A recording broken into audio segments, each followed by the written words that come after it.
¿Te hace gracia, muchacho?, dije en voz baja. Pues ahora te toca reírte de esto. El murmullo del salón se apagó como si alguien hubiera cerrado un grifo. Noté cómo las cabezas se giraban, como los cubiertos quedaban a medio camino de la boca. El prometido de mi hija, que hasta hacía un segundo se pavoneaba entre las mesas con una copa en la mano, se quedó clavado donde estaba. Me miró, sonriendo todavía, pero la sonrisa se le fue cayendo poco a poco, como la cera de una vela. Le tembló la mano. La copa tintineó contra el plato. Y por primera vez en toda la noche vi algo en su cara que no había visto antes. Miedo. Se le borró el color. Blanco. Completamente blanco. Pero para entender por qué palideció así, hay que volver unas semanas atrás. Me llamo Manuel Ríos, tengo 67 años y llevo toda mi vida en Murcia, entre serrín, cola y madera vieja. Mi padre me dejó un pequeño taller de carpintería en el barrio, y yo lo único que he hecho ha sido mantenerlo abierto. No me ha hecho rico, pero me ha permitido pagar facturas y dormir tranquilo, que a estas alturas vale más que cualquier coche nuevo. El día de la preboda de mi hija, una celebración de esas modernas que ahora hacen antes de casarse, cogí un tren temprano hacia Cuenca. El evento era en un hotel rural caro, de esos donde todo huele a vela perfumada y a dinero ajeno. Me puse mi traje gris, el único que tengo, planchado la noche anterior en la mesa de la cocina. Me até la corbata despacio, delante del espejo del baño, pensando en Lucía de pequeña, con sus trenzas, pidiéndome que le hiciera casitas de muñecas con los recortes de madera.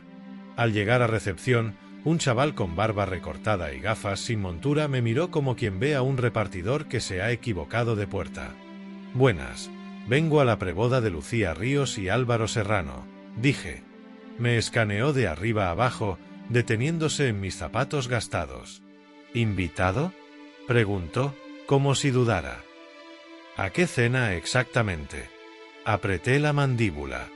Soy el padre de la novia. Tomó la lista, pasó el dedo varias veces, arrugó el ceño. Tardó un buen rato en encontrar mi nombre, casi al final, metido entre otros apellidos que no conocía. Me dio la tarjeta de la habitación sin mirarme a los ojos. Tiene mesa en el salón, junto a la puerta del jardín. La mesa junto a la puerta del jardín era, en realidad, la mesa pegada a la salida, donde cada vez que alguien entraba o salía me entraba un golpe de aire frío por la espalda. Las otras mesas estaban llenas de centros de flores. La mía tenía uno pequeño, de plástico. Fue allí donde vi por primera vez en persona al prometido de mi hija, Álvaro Serrano. 30 y pocos años, traje azul marino perfectamente ajustado, reloj brillante en la muñeca, sonrisa ensayada. Los ojos, sin embargo, no acompañaban. Eran fríos, como si todo le aburriera un poco. Se acercó con Lucía del brazo. Ella, guapísima, nerviosa, evitando mi mirada más de la cuenta. «Papá, este es Álvaro», dijo ella. Él me dio la mano, un apretón rápido, blando, sin respeto. Me miró el traje, del cuello a los zapatos, sin disimular. «Así que usted es el padre», dijo en voz suficientemente alta para que lo oyera la mesa de al lado. Pensé que sería distinto. Escuché unas risas ahogadas detrás de mí. No eran carcajadas, pero dolían más. Eran esas risas contenidas que se comparten entre gente que se cree por encima de los demás. Noté la cara caliente. Tragué saliva. No dije nada. Lucía miró al suelo. No me defendió. Eso fue el primer pinchazo. La distancia entre mi hija y yo no empezó allí, claro. Llevaba años creciendo como una grieta que uno intenta tapar con cinta aislante. 12 años, para ser exactos, desde el divorcio con su madre. Ella escuchó una versión, que yo había abandonado la familia por otra mujer, que me había ido porque necesitaba libertad. Era más fácil creer eso que mirar de frente la verdad, que su madre gastaba más de lo que entraba, que pedía préstamos que no podíamos pagar, que me chantajeó con juicios y custodias si no cedía a lo que quería. Yo, entonces, solo sabía trabajar. 12 horas al día en el taller, fines de semana incluidos. Llegó un momento en que la casa se convirtió en un campo de batalla, y me fui. No para empezar una vida nueva, sino para poder respirar sin gritos. Desde entonces, las llamadas de Lucía se redujeron a cumpleaños, y algunos ni eso. Cada vez que sonaba el móvil y veía su nombre, el corazón se me paraba un segundo. Cuando me anunció que se casaba, por teléfono, en una conversación rápida, me pilló sentado en el banco de la plaza. Cuando colgó, me eché a llorar como un crío. Pensé que quizá esa boda era la oportunidad de recomponer algo. Lo que no sabía entonces era que, en la vida, a veces uno no es invitado a reconciliarse, sino a ser utilizado. Y yo llevaba semanas sin querer ver las señales. La noche del ensayo del banquete, Álvaro decidió que todos debíamos participar. Lo dijo así, con ese tono suyo que no admite réplica. Los camareros aún estaban colocando las copas cuando él subió a una tarima improvisada y pidió un micrófono. «Vamos a hacer algo bonito», anunció. «Que cada invitado diga unas palabras». La gente aplaudió, algunos por compromiso. Yo respiré hondo. Había pensado, durante el viaje, un par de frases simples para mi hija. Nada grandioso. Solo algo que dijera que, pese a los años, seguía queriéndola. Cuando llegó mi turno, me puse de pie. Sentí mis rodillas protestar un poco. Cogí el micrófono y lo acerqué despacio a mi boca. Pero no llegué a decir ni una palabra. Álvaro apareció detrás de mí, con una sonrisa tan impecable como falsa, y me quitó el micrófono de un tirón. «Mejor no, don Manuel», dijo, proyectando la voz como quien dirige un espectáculo. «No queremos discursos largos, ¿verdad?» Hubo risas. No muchas, pero suficientes para que me ardieran las orejas. Lucía, desde su mesa, bajó la mirada y se frotó las manos. Un gesto pequeño, nervioso, que yo conocía desde que era niña. Me quedé de pie unos segundos, sin saber qué hacer con las manos. Después volví a mi silla. Nadie me miró. Era como si hubiera desaparecido. Creí que aquello sería lo peor de la noche, pero me equivocaba. Durante el postre, Álvaro pidió otra vez la atención de todos. Esta vez llevaba un pastel pequeño, colocado sobre una servilleta. Lo sostuvo como si fuera un premio. «Quiero enseñaros», dijo, «la primera foto divertida del álbum de boda». Algunas parejas rieron. A mí me llamó con un gesto de la cabeza. «Venga, don Manuel, acérquese. Que salga natural». Obedecí, porque a mi edad uno ya no quiere líos. Me puso el pastel en la mano. Posó a mi lado, sonriendo a los móviles que ya se habían levantado. Y, de pronto, sin aviso, empujó mi codo hacia arriba. Sentí la crema fría estamparse contra mi camisa. Un sonido húmedo. Un murmullo de sorpresa. Luego carcajadas. Esta vez, sin contenerse. «Uy», dijo él, fingiendo sorpresa. «Es que los reflejos fallan con la edad, ¿no?» Me quedé inmóvil. La camisa gris, la única decente que tenía, manchada de nata. El salón riendo. Y mi hija, con la mano en la boca. Sin moverse. Sin decir nada. Ese silencio suyo me dolió más que todo lo demás. Guardé el pastel hecho pedazos en la servilleta, apreté la mandíbula y salí al pasillo. No quería que nadie me viera limpiarme como si fuera un niño torpe. La luz del pasillo era tenue. Olía a lejía y a perfume caro. Saqué una servilleta húmeda del bolsillo y empecé a frotar la mancha, sin éxito. Fue entonces cuando escuché una voz detrás de mí. «Señor Ríos, ¿verdad?» Me giré. Era un hombre mayor que yo, quizá 70 o más. Traje oscuro, expresión seria, manos firmes. No era un invitado más, eso lo vi enseguida. «¿Nos conocemos?», pregunté. Él negó despacio. «No, pero necesito hablar con usted. Antes de que le hagan daño». Sacó una carpeta fina, sujeta con 2 dedos, como si pesara más de lo que parecía. «Mi nombre es Damián Robledo», dijo. «Soy abogado». Y creo que no sabe quién es realmente el hombre con el que su hija piensa casarse. Ahí, en ese pasillo frío, con la camisa manchada y el corazón encogido, sentí que algo se movía bajo mis pies. Como si la noche, de pronto, hubiera cambiado de rumbo. Y aún no sabía hasta qué punto. Damián abrió la carpeta con un gesto lento, casi ceremonioso. Dentro había varios folios bien ordenados, cada uno con un peso distinto, como si formaran un rompecabezas que yo aún no sabía montar. Antes de enseñarle nada, dijo: «Quiero que sepa que su hija no tiene culpa de esto. Ella está engañada». Noté cómo me bajaba un frío por la espalda que no tenía nada que ver con el aire del pasillo. «Dígame qué está pasando», susurré. Me entregó el primer documento, un extracto de movimientos bancarios. Cantidades altas, entradas y salidas rápidas, préstamos que no cuadraban. Todos vinculados a una empresa que yo no conocía. «Álvaro lleva años montando negocios fallidos», explicó. «Y cada vez que fracasa, busca a alguien a quien cargarle la deuda». Pasé la página con manos torpes. La siguiente era aún peor, una denuncia archivada por estafa. Nombre completo de Álvaro. Firma. Fecha. Esto, me atraganté. ¿Por qué no está en juicio? Porque la persona que lo denunció retiró la demanda. No sabemos por qué. Hizo una pausa. Pero tenemos una hipótesis. Pensé en la sonrisa de Álvaro, en ese brillo de superioridad en los ojos. Sí, tuve mi propia hipótesis. El abogado sacó otro folio, esta vez lleno de mensajes impresos. Conversaciones de Álvaro con alguien identificado solo como R. Algunas frases estaban subrayadas. «Cuando nos casemos, su padre firmará. Está débil. No sospecha nada. El terreno es la clave». Sentí que se me cerraba el estómago. ¿Terreno? ¿Qué terreno?, pregunté.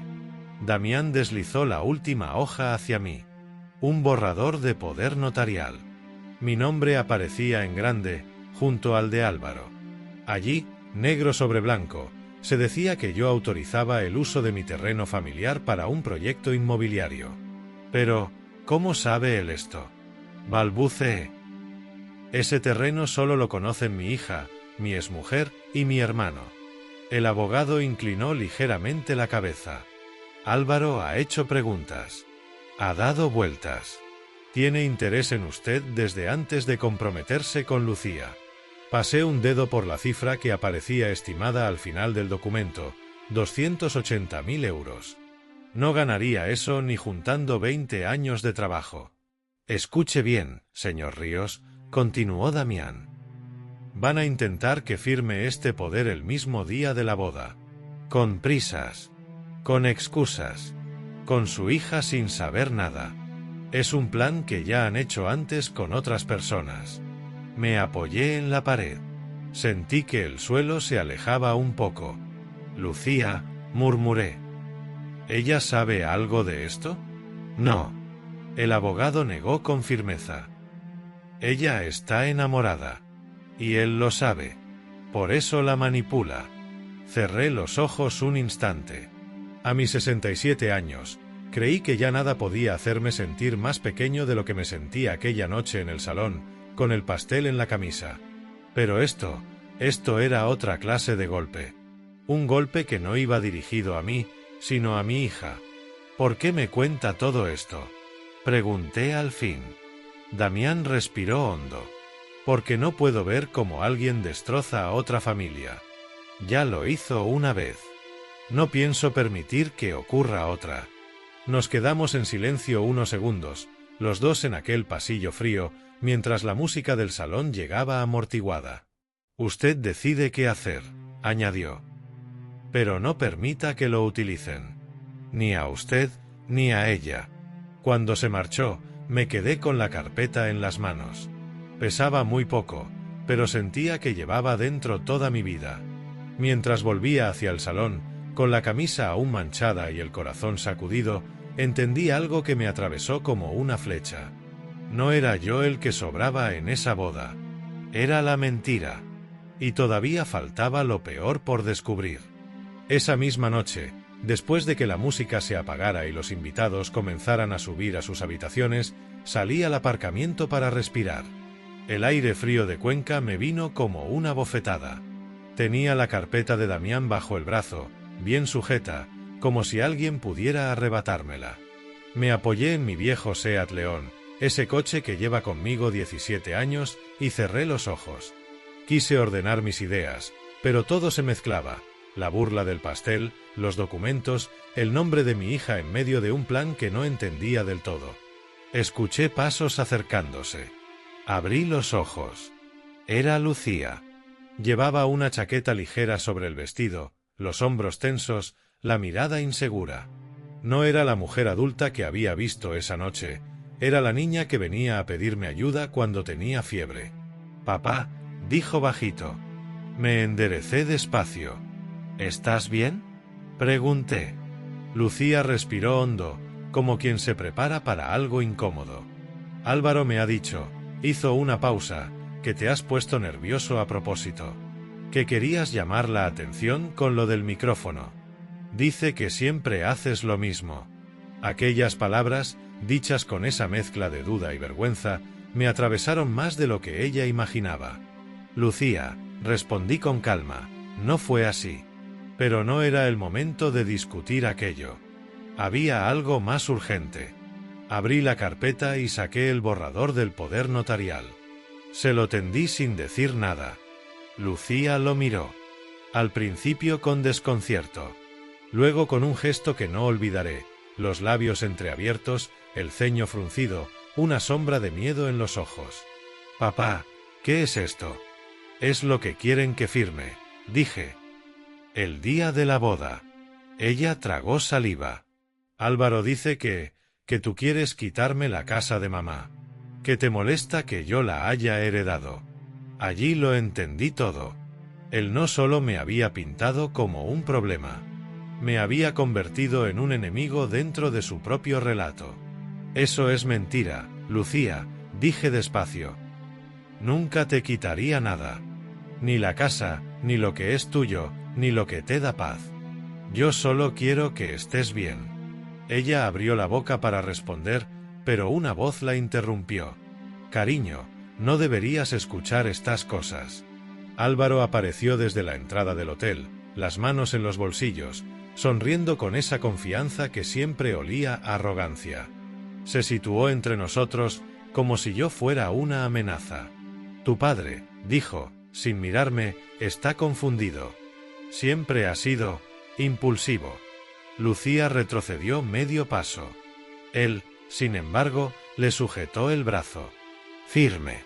Demasiado firme». Ella hizo un gesto de dolor. «Suéltala», le dije. «¿O qué?», preguntó, ladeando la cabeza. «¿Me vas a pegar, Manuel?». Había burla en su voz, pero también un destello, la certeza de que tenía ventaja. Lo miré a los ojos, y en ese instante sentí algo que no era ira, sino claridad. Una claridad fría, antigua, que solo llega con la edad. «No hace falta pegar a nadie», respondí. «La verdad ya te alcanzará». Por primera vez, algo se quebró en su expresión. Me llevé la carpeta al pecho, como quien protege un objeto sagrado, y Lucía, aún temblando, retiró el brazo. No dijo nada más. Pero sus ojos ya no confiaban en él del mismo modo. No era suficiente. Lo sabía. A veces una grieta necesita un golpe más para terminar de abrirse. Y ese golpe estaba a punto de llegar. El almuerzo del día siguiente tenía algo extraño en el aire, una tensión fina, casi imperceptible, como cuando en verano presientes la tormenta antes de ver las nubes. Los invitados hablaban en voz más baja, Lucía evitaba mirar a Álvaro y él andaba inquieto, revisando el móvil cada pocos minutos. Yo me senté en mi mesa, la carpeta a mis pies, sin tocar la comida. No tenía hambre. Solo una calma extraña, una calma que no había sentido en años. Los hombres mayores, cuando sabemos que la verdad está de nuestra parte, dejamos de temblar. A mitad del almuerzo, Álvaro se levantó. Se aclaró la voz y golpeó su copa con una cucharilla, buscando atención. Queridos invitados, dijo, hoy es un día especial. Quiero dedicar unas palabras a la familia que estamos formando. Varias personas aplaudieron. Lucía sonrió con rigidez. Yo observé la escena con esa distancia que da el haber sobrevivido a muchas decepciones. Mientras hablaba, sentí la mano del abogado Damián sobre mi hombro. Se inclinó hacia mí. Es el momento, susurró. Me puse de pie despacio. Noté el peso de las miradas, de los murmullos, del propio Álvaro, que me observó con una sonrisa ladeada. ¿Otra vez, don Manuel?, preguntó. ¿Va a darnos otro numerito? No respondí. Solo pedí el micrófono. Lo sostuve con firmeza, a pesar del temblor que quería traicionarme. Miré a mi hija primero, luego al resto. No voy a hablar de mí, dije. Voy a hablar de algo que todos tienen derecho a saber. Un silencio tenso se extendió como un mantel invisible. Damián se adelantó un paso. Levantó la carpeta. Y con una voz clara, profesional, empezó a leer. Primero los extractos bancarios. Luego la denuncia por estafa. Después los mensajes de Álvaro hablando de firmar al viejo, de aprovechar la boda, de coger el terreno. La sala se quedó inmóvil. Ni el ruido de cubiertos. Ni un suspiro. Álvaro levantó una mano. Eso es mentira. Son falsificaciones. Este hombre quiere arruinarlo todo, dijo señalándome. Pero Damián no había terminado. Y ahora, continuó, la prueba final. Sacó su móvil. Pulsó reproducir. El audio retumbó en el silencio. Cuando firme el viejo, la mitad del terreno será nuestra. Lucía ni se enterará. Está demasiado enamorada. No se oyó nada más. Ni un murmullo. Era como si el salón entero contuviera la respiración. Álvaro se llevó la mano a la frente. Después al cuello. El sudor apareció en segundos. Eso, balbuceó. Buscó a su madre. A sus amigos. A cualquiera. Nadie acudió. Lo que más recuerdo es su cara en ese instante, no de rabia, sino de sorpresa. Como si jamás hubiera imaginado que la mentira pudiera darle la vuelta de esa forma. Exactamente como en el principio. Exactamente como cuando dije, ¿te ríes? Pues mira esto. Álvaro palideció. Blanco. Completamente blanco. Y su mundo, construido con mentiras, empezó a desmoronarse delante de todos.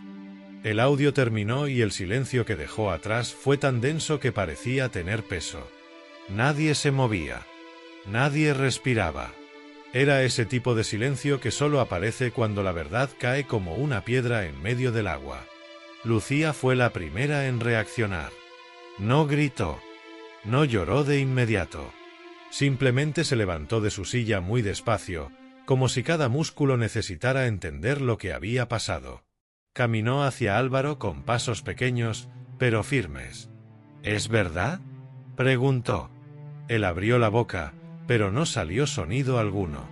Buscó palabras que pudieran salvarlo, pero ya no quedaban. Todo lo dicho en el audio era demasiado claro. Demasiado su voz. Demasiado real. Lucía respiró hondo, como si llevara años sin hacerlo. Enséñame el anillo, me decía de niña cuando jugábamos a casarnos en el pasillo de casa. Ese recuerdo me atravesó cuando la vi quitarse el anillo de compromiso. Lo dejó en la mesa de él, sin temblor, sin dudas. Luego se dio la vuelta. No miró a nadie más. Volvió a su sitio y tomó mi mano. «Papá, perdóname», susurró. El nudo que llevaba años en mi pecho se aflojó por primera vez. No dije nada. A veces el silencio es la única respuesta limpia. Los invitados empezaron a moverse, incómodos, como si despertaran de un sueño. La madre de Álvaro se levantó, pálida, intentando excusar a su hijo. Esto debe tener una explicación. Él no, Él no haría algo así. Pero incluso ella hablaba sin convicción. Sus ojos, rojos, evitaban mirar el teléfono aún encendido con el audio. Álvaro intentó acercarse a Lucía, pero dos de sus primos se interpusieron. No para protegerlo a él, sino para evitar que se acercara a ella. Ese gesto me sorprendió. A veces la familia propia es la primera que reconoce al lobo. Él, derrotado, buscó mi mirada. Manuel, esto lo has provocado tú. Negué despacio. No con rabia. Con la serenidad que da haber visto muchas cosas en la vida. La verdad no la provoco yo, dije. La verdad llega sola. Damián, el abogado, cerró la carpeta con cuidado. Me dio una leve inclinación de cabeza, como quien confirma que la justicia, esa justicia moral que no siempre coincide con la de los tribunales, había hecho su trabajo. Los invitados comenzaron a salir del salón, dejando atrás el eco de la caída. Algunos me tocaban el hombro al pasar. Otros evitaban cruzar miradas. No todos sabían qué decir, y no hacía falta que dijeran nada. Al final quedamos pocos. Lucía, yo, Damián y un camarero que se hacía el ocupado para no interrumpir. Lucía apoyó la cabeza en mi brazo. Era un gesto pequeño, casi infantil, pero para mí significó más que cualquier discurso. Nunca pensé que me pasaría algo así, murmuró. Hija, respondí. El respeto no se hereda. Se construye. Ella asintió, con los ojos brillantes. Álvaro salió por la puerta del jardín, tambaleándose, incapaz de sostener la mirada de nadie. Era un hombre sin público, sin relato, sin máscara. Y ese, para gente como él, es el mayor castigo. La puerta se cerró tras él con un golpe suave. La boda, su boda, había terminado antes incluso de empezar. Y sin embargo, para nosotros, algo nuevo estaba a punto de comenzar. Después de que Álvaro desapareciera por la puerta del jardín, el salón fue quedándose vacío poco a poco, como un teatro después de la última función. Las luces seguían encendidas, pero ya no iluminaban celebración alguna, solo mesas desordenadas, copas a medio beber y un silencio que parecía pedir respeto. Lucía y yo caminamos hacia la salida sin prisa, como si cada paso necesitara acomodarse a una nueva realidad. No hablábamos, no hacía falta. Su mano, apoyada en mi brazo, decía más que cualquier explicación. Papá, murmuró mientras subíamos las escaleras hacia la terraza. ¿Cómo es que no te rendiste conmigo? La miré de reojo. Tenía los ojos cansados, pero limpios. No era la mujer desbordada de hacía una hora, sino alguien que, tras un golpe duro, empieza a ver con claridad. Porque eres mi hija, respondí. Y porque la verdad siempre vuelve, aunque tarde. Nos sentamos en un banco de madera junto a los olivos del hotel. Una brisa suave movía las hojas y olía ligeramente a tierra húmeda. Lucía respiró hondo, como si llevase años sin poder hacerlo. Álvaro me decía que tú querías impedir mi felicidad, que te molestaba que yo avanzara sin ti. No, hija, dije despacio. Yo solo quería que no te hicieran daño. Lo sé, susurró, apoyando la cabeza en mi hombro. Ahora lo sé. Nos quedamos así un buen rato.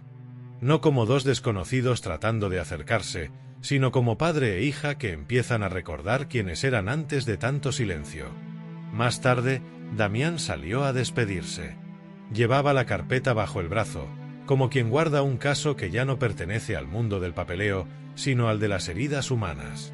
Señor Ríos, dijo, si necesita cualquier cosa, estaré disponible. Gracias, respondí. Ha hecho más de lo que imagina. Él negó con una sonrisa breve. No, solo hice lo que debía. Cuando se fue, me quedé mirando al horizonte. El cielo empezaba a teñirse de un naranja suave, como si la tarde quisiera ofrecernos una tregua. Lucía rompió el silencio. Mamá nunca me habló de ese terreno, ni de lo que pasó entre vosotros. Asentí. No había reproche en su voz, solo curiosidad, cansancio y esa necesidad de reconstruir la historia con piezas que por fin encajan. Hubo errores, admití. De los dos. Pero nunca dejé de quererte. Eso es lo único que importa ahora. Ella me tomó la mano con fuerza. Quiero saber la verdad, papá. Toda. Pero, mañana. Hoy estoy agotada. Sonreí por primera vez en todo el día. Una sonrisa discreta, sin celebración, solo humana. Mañana entonces, dije. Cuando regresamos al hotel, los pasillos estaban casi vacíos. Al cerrar la puerta de mi habitación, me apoyé en el marco un segundo. No por debilidad, sino para sentir ese momento extraño en el que un hombre comprende que, pese al dolor, nada ha sido en vano. La carpeta de Damián estaba sobre la mesita. La miré sin rencor. Los documentos, los audios, las pruebas, no eran ya armas contra nadie.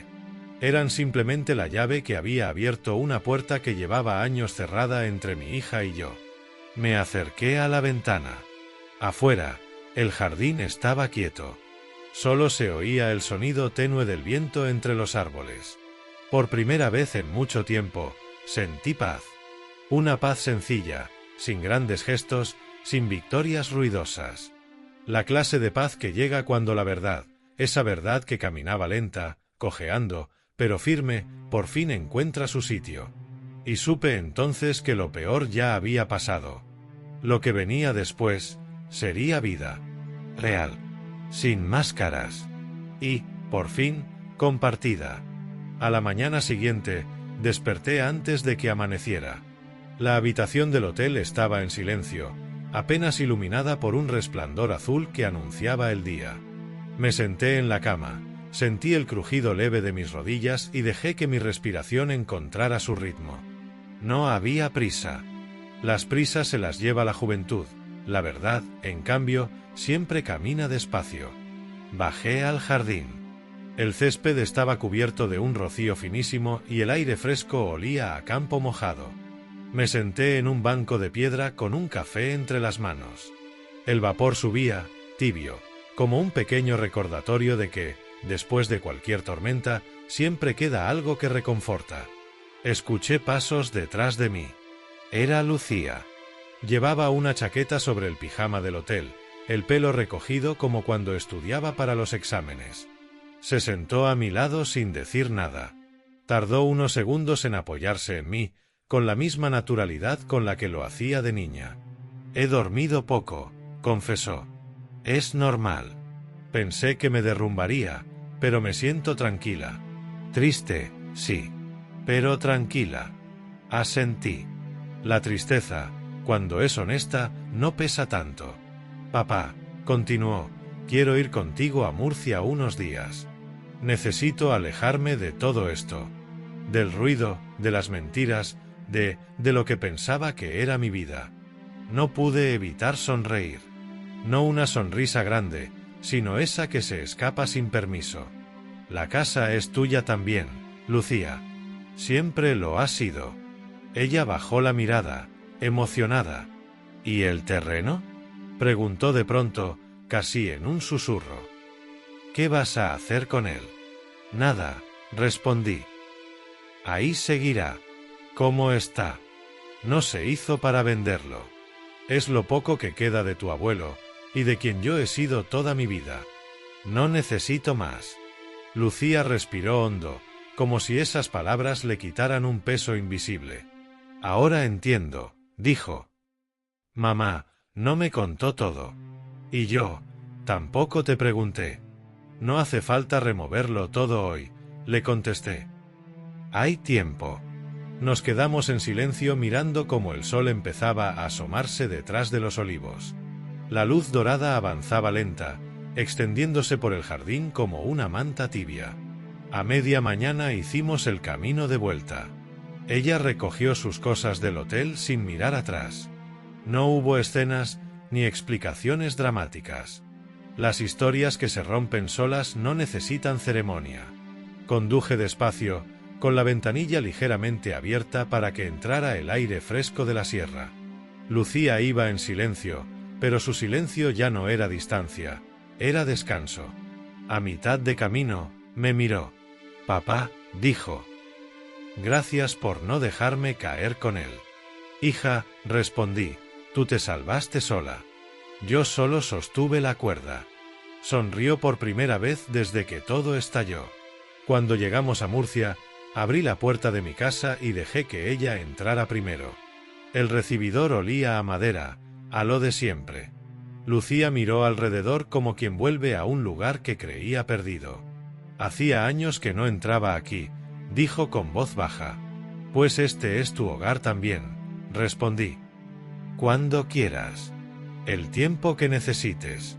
Ella dejó la maleta en el suelo y respiró profundamente, como quien recupera algo que creía irrecuperable.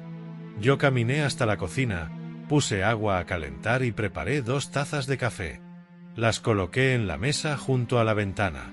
Afuera, el sol se filtraba entre las nubes, iluminando el jardín pequeño que planté hace años.